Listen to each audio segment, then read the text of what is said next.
Talking a little Spartan Hoops now, covering Michigan State football and basketball for the Detroit News. Our good friend Matt Charboneau. Find him on Twitter at Matt Charboneau. Matt, my friend, good morning to you, partner. How are you? How's life? How are things? Good. Thanks for having me. It's a busy time of year. We're just getting into the fun part. So we're ready for almost tournament time. So ready to roll.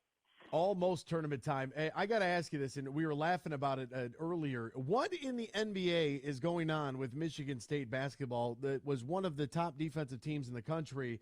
They give up 112 in the overtime loss to Iowa, and then they go out and they score a whole bunch as well. They've scored 106. They've scored 80. It just seems like, punches and bunches. This team's been able to fill it up, but they've also given up a lot as well recently. Yeah, and I think that's the biggest concern right now for Michigan State, because you're right, offensively, they've been, they weren't great most of the year, but they've really started to play a lot better. And it's, some of it's just making shots, but even go back to the Michigan game in Ann Arbor, they played pretty well offensively and scored 80 against Indiana. And, certainly we saw what happened at Iowa and the other night at Nebraska, but that defense, that's been a concern. And it's, I know Iowa scored 112 and that thing got a little crazy. The way that ended. But, there are some concerns. We saw it in the first half against Nebraska the other night of kind of being able to stay in front of guys. And they were really a good three-point defensive team, and that's kind of gone by the wayside a little bit the last few games. So I think that's the biggest focus right now. But, there was so much concern with this offense and getting it straightened out that maybe that defense just took a little bit of a back step. But you can bet with Tom Izzo, that's going to be a big focus this week, the rest of these days before they get in the tournament. So we'll see. Ohio State coming in Saturday, but I would expect them to shore things up, especially in defending that three-pointer. Matt, with Ohio State, as you alluded to, this coming Saturday at 12 noon tip-off on ESPN, do we see anything, do you think? Do you feel like there's any sort of animosity there? Chris Holtmann made a big stink the last time they were in town for a senior day. It'll be senior day this time. They're going to kiss the court. I don't know if somebody call them and tell them ahead of time this is something that the seniors are going to do, making their way off the floor. Do you feel like there's going to be any sort of rift there again? Yeah, I don't know. It was funny. I just thought of that. I think it was yesterday. It was like, oh, yeah, this is Ohio State again, and Chris Holtmann got all bent out of shape last time. I do recall after that, him kind of then finding out it was a tradition and all that, and not being as upset about it. But he'll have one simple way to avoid that, and that's to come in and not get run off the floor to where, you're not down double digits in the end and they can do all that. And, Ohio State, a weird team, had lost 12 in a row or whatever it was, and now they've won 2 in a row. They just won last night. So it's, they got talent. They could do it, but it's been a weird year. But I don't know if that is going to still linger for Chris Holtmann. I think he's got bigger issues with the way his team's played this year. I think that might be a concern first. But it'll be – I did think of it. So it'll be interesting to see late in that game how it plays out if he's still grumbling about it. But I don't know. We'll see. You said the one of my all-time favorite phrases in basketball because it's so true. I mean, we refer to this all the time in the association. It's a make-or-miss league, right? When you're making shots – yeah. Everything else is going to work, right? When you're knocking down shots, you're shooting a high clip, whether it's from 3 or the mid-range, which I know it's going the way of the T-Rex, so you're getting the ball into the basket. It doesn't really matter because that's going to usually, when you're scoring, it infuses your defense a little bit. You play a little more juice, especially when you're at home. You get that home crowd going, or if you're on the road, you get to silence that crowd a little bit. It's all about getting buckets. Joey Hauser is a guy who really seems to, especially of late, but taken some sort of giant leap from last year where maybe Michigan State fans weren't the biggest fans of him. But I got to imagine right now everybody's looking online at the MSU, the store. Where can I get the Hauser jersey? What kind of NIL deal can we get? Yeah, it's funny you mentioned that difference in making shots. I mean, that game against Nebraska the other night was the epitome of it. I mean, they couldn't make anything in the first half, and their defense suffered. You come out after halftime, shots go in, and everything turns around. So I think you're right about that. And Hauser's a guy, he really is just a different guy this year, and it's really just about, growing up and maturing. And I think early in his time here, he put way too much pressure on himself. If he didn't go out there and score 20 and shoot 60%, he was, he'd get down on himself, and then he'd hear the gripes from the fans. And I think that that used to weigh on him a lot. And I think back to the pandemic year, he really struggled with that isolation that everyone kind of dealt with in different ways. And he's just a refreshed guy. Even just talking to him, he's so much more at ease with himself and everything he's doing. So I think that's showing on the court. The big thing is if he misses a couple shots now, that used to kind of ruin the game for him. He'd go into a shell, and now he just keeps playing. If he misses the first couple, it's no big deal. He keeps playing, keeps shooting. He's gotten okay as a defender. So I think you're right. Fans have come a long way on Joey Hauser because they're seeing a different guy. They're seeing a more confident guy, and it really has been a big change for him. It's been kind of cool to see, but that's a guy who can, with that size and that ability to shoot, that's a guy who's playing himself into a shot probably at the NBA. We'll see how it plays out, but he's got the kind of game for that level, and he's really proven it this year. There's another guy, and I was laughing when Michigan State came to Ann Arbor because I asked Mex, I said, how do you want me to say his hometown? He said, you just say Mali, West Africa. We can skip the whole time. I said, whatever you want to do. You make my life easier, I'll give you a big hug. Like, I'm good with that. But Mady Sissoko, I mean, we went from the Armed Forces Classic, let's get the aircraft carrier going, fuel it up, let's go. And then we have the State Farm Champions Classic. He goes for 14-9 against Gonzaga, ranked number 2 in the country at the time. They lose by 1 point. The very next game, Sissoko against number 4 UK in an overtime winner goes for 16-8. And it's like, okay, like this might be the glimpse. This might be who Spartan fans thought that he was going to be. This could be a giant concern for everybody else in the Big Ten. And for as great as Joey Hauser has kind of evolved, what in the world has happened with Mady Sissoko? Yeah, that progression really hasn't come. You're right. I mean, there was those first 2 games. I mean, look, there was a concern coming in. The guy hadn't played a lot, right? Certainly not his first 2 years at Michigan State, and he wasn't. He'd been hurt his senior year in high school, and so didn't play a ton there. He's not a guy who's played a ton of basketball. And so, those first 2 games happen, and you're thinking, wow, this is like Tom Izzo knew what he was talking about when he didn't go out and get a pig in the portal, And I just think Mady Sissoko is a guy who's just his basketball sense or his, you know what I mean? Just that understanding of the game is not where it is for a lot of guys. It certainly isn't to this point. Like compare with a guy like Jackson Kohler, who's so young and raw in terms of the things he's doing, but watch his sense of the game. I feel like he understands and sees things happening a little bit better than Mady, and that's what Mady's been working on. And he's admitted it's been a struggle for him. He said at times he's felt a little bit lost out there. But the thing about him is he keeps working hard and keeps playing hard. It's just he hasn't really been that guy we saw the first 2 games. And quite frankly, I don't know if he's ever going to be. Think of that Kentucky game. I don't know if he's ever going to be that consistently. But if you can get a guy who can rebound and defend, and his hands, he struggles with his hands. I mean, it's a work in progress to say the least. I think what we saw at Kentucky and Gonzaga is probably a little too high to think for Mady, but you need a little more consistency from him. We've seen it in spurts here and there lately, but it's just a guy who hasn't played a ton of basketball in his life, and he's just kind of working through it. And it's not surprisingly, it's been an up and down years, to say the least.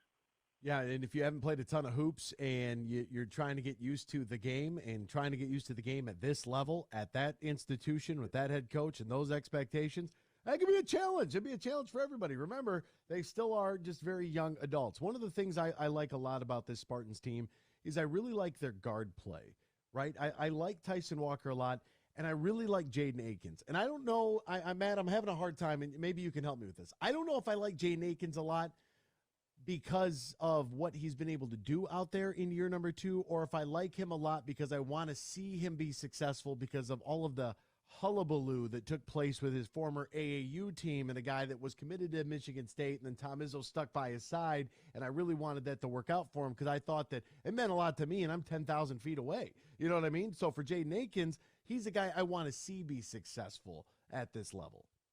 Yeah, and I think a lot of people feel that way, and then he had that injury had the surgery right before, back in the fall. What was it, September? And that, he'd been really kind of coming on in the summer, as Tom talked about, but that set him back a little bit. But I think now you're seeing these last few weeks, and really you've kind of been slowly seeing it in terms of the way he's been shooting the ball. I mean, he's been over 40% 3-point shooter all season, but in the last 4 or 5 games, it's really starting to take off. He's really now 100% healthy. There's no, when you're kind of working back from that foot injury, you want to make some moves that you're used to, and your foot's kind of like, maybe not yet. And you're seeing that athleticism now really kind of complement his game. He's one of the few guys on the team that can create a shot out of nothing. I think his confidence is soaring. You're really seeing the Jaden Akins, I think, that people expected. Tom was grumbling a little bit the other night about his defense, but he's still one of the best defenders they have on the perimeter. And I mean, he's just, to me, there's still a higher ceiling for this guy. I think he's going to reach that to what people expect of him. But you're right, that backcourt that's the strength of this team. I mean, Tyson Walker's becoming that guy that, when you get late in the clock or late in the game, he's going to be able to create something and make tough shots. And A.J. Hogard he's the key to this whole thing. He played pretty roughly in the first half the other night and then was outstanding in the second, and Michigan State dominated. This guy is as Tom says, is the straw that stirs the drink. And when he's playing well, when he's under control, when he's distributing the ball, this offense can be really good. So it's a guard-heavy team. Guards usually win in the NCAA tournament. I think that's why there's a lot of optimism for Michigan State. We'll see. But they're going to go as far as that group takes them for sure. That's I was gonna say that backcourt trying to fuel if you're gonna make a run in the NCAA tournament, you gotta be good at the guard position. You just have to be, especially at that level. You got to be able to take care of the basketball. Michigan State does that very, very well throughout the course of the year. You're trying to limit turnovers, and when the guys have the ball in their hands. I do have to note, did we ever find out exactly why A.J. Hogard got teched at Michigan? Do we know exactly what was said or who he was talking to? Because State gets a bucket. I look down, I look up, and the next thing you know, the ref's over here, throwing the tee out to Hogard, and Mr. Izzo told him very politely, would you please hurry up your maturation process? I'll put it that way. I believe that's what he said. That's basically it. And AJ was just barking at the Michigan bench in general. I mean, I think he didn't even make the shot. I think Tyson Walker made a shot, and AJ's over there barking at the Michigan bench, seconds into the game, and it is just a matter of growing up. And the thing about AJ is he does those things and then realizes it immediately that what the hell did I just do? So it's that fine line of you love a guy with the fire and the passion and all that, but you also understand you got to be smart about it. And, he learned pretty quickly after that. And as you know, Tom Izzo doesn't really put up with that. So, just kind of a mental lapse there for him. I don't know exactly I don't think he was like targeting anyone in particular. He was just, fired up in the moment of the rivalry, and there you go. And maybe a little quick whistle from the ref that early. But way too quick. We can call it what it is. I looked, I'm like, you're giving this kid a tech, like we're in the first couple minutes of the first hour. Are you kidding me right now? Yeah, I mean it was, but I can also understand sometimes in a rivalry, maybe the refs are like, let's not let anything get out of control. But this rivalry, there hasn't been a lot of. I mean, obviously the football end, we know all that, but at basketball, it's, there's always going to be some kind of yapping back and forth. But yeah, maybe a little quick. But AJ. Yeah, lesson learned for AJ, I think, at that point. I don't think it's going to temper him completely because he does show his emotion quite a bit. But, yeah, I'm not sure you'll have him barking at the bench anytime soon now. Matt Charboneau joining us right now, covering the Michigan State Spartans for the Detroit News. All right, Matt, as you look around the Big Ten Conference and you see these things, I don't even know what to make of this conference. I don't know if Purdue is really good or if Zach Edey just covers up all their flaws. I don't know. I mean, Michigan right now at 11-7 with pending tonight's game, them being number 2 in the standings at 17-12 overall is preposterous to me. Then you got Maryland, Ohio State, who you mentioned. Northwestern, kind of sneaky good all year. Indiana, do we think they're good? They are good. Jalen Hood-Schifino, I'm a huge fan of him. Trace Jackson-Davis, okay. You have Iowa, you can't go out to the corn. You know what happens there.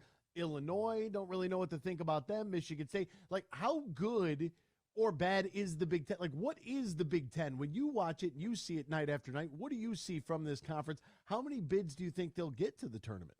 That's the big question of the year, trying to make sense of this whole jumbled up mess. I mean, for so long we thought it was just Purdue and then, 9-10 teams that were pretty close, and now Purdue's coming back. I think with Purdue, some of that is you're seeing those freshman guards that were so good early kind of being a little more freshman-y, I guess you could say, the last few weeks. And look, that's a concern going to the NCAA tournament. If you're going to be look, Zach Edey's going to get what he's going to get.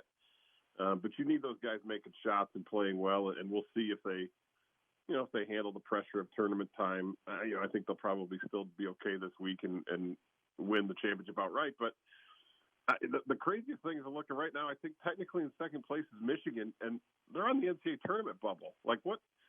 It speaks a lot to their non-conference struggles, but it's such an odd year in this conference. You just absolutely never know what's going to happen.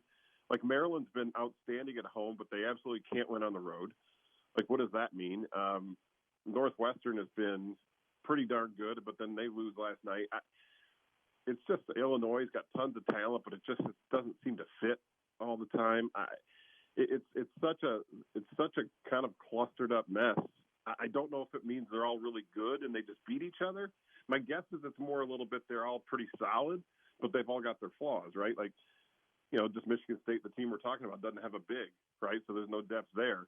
Other teams don't have, great guard play, or they don't have the experience. It's just, it's all good enough to beat most teams on any given night, but none of them have the consistency. So it's hard to say. I think probably eight teams solid get in the NCAA tournament, maybe 9. We'll see how it all plays out this week and next, but it's really a tough conference to get a handle on. It's probably one of the tougher years I've had trying to determine, are these guys any good? Are they bad? What are they? So to me, it's a bunch of solid teams, just a lot of them that aren't complete teams. And so I think that's why you see everybody so tight. That really could be a weekly column. What the hell did we just see? The Big Ten, week 16 of the college basketball season, right? He's Matt Charboneau. You can find him on Twitter at Matt Charboneau. Find his work in the Detroit News. Who knows? Maybe we just came up with an idea spitballing here. Matt, my friend, thank you so much for waking up with us this morning, partner. We greatly appreciate it. And enjoy that Michigan State-Ohio State game. End of the year, Senior Day, Saturday, 12 noon on ESPN. Thanks, man. Appreciate it. There he goes. We're all sitting here wondering the same things. And is it going to be like, is this conference, are they good enough? Are they not good enough? What are we doing? I feel like every team goes through like Rob Schneider in The Waterboy. Just like every week, just go, oh no, we suck again. Like, I feel like that's the Big Ten, like every other week, no matter what fan base you are, just that. Oh my goodness.